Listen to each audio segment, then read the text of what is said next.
Inararo ng truck ang 14 na sasakyan sa Rosales, Pangasinan, 8 sugatan.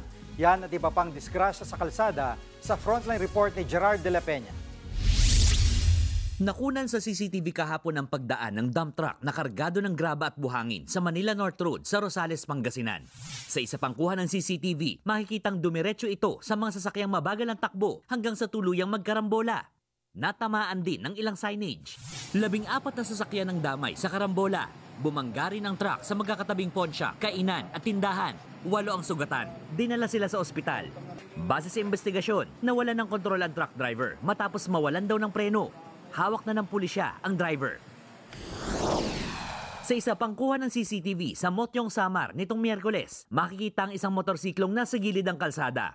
Walang ano-ano, bigla itong inararo ng van. Tumilapon ang mag-asawang sakay ng motor. Ayon sa pulisya, paparada na sana ang motor nang biglang mabangga. Sugatan ang mag-asawa. Nangako naman ang driver ng van na sasagutin ang pagpapagamot ng mga biktima.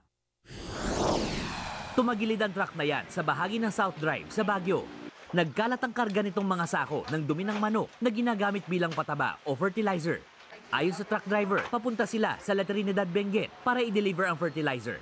Pagdating sa bahagi ng Outlook Drive, biglang nagkaaberya ang truck. Dito umatras ang truck at tuluyang nawala ng kontrol hanggang sa tumagilid. Wala namang nasaktan sa aksidente pero nagdulot ito ng pagbigat sa trapiko.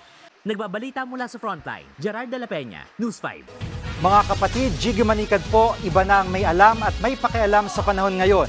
Para sa konkreto, kumpleto at komprehensibong balitaan sa Frontline, mag-follow at mag-subscribe sa social media pages ng News 5.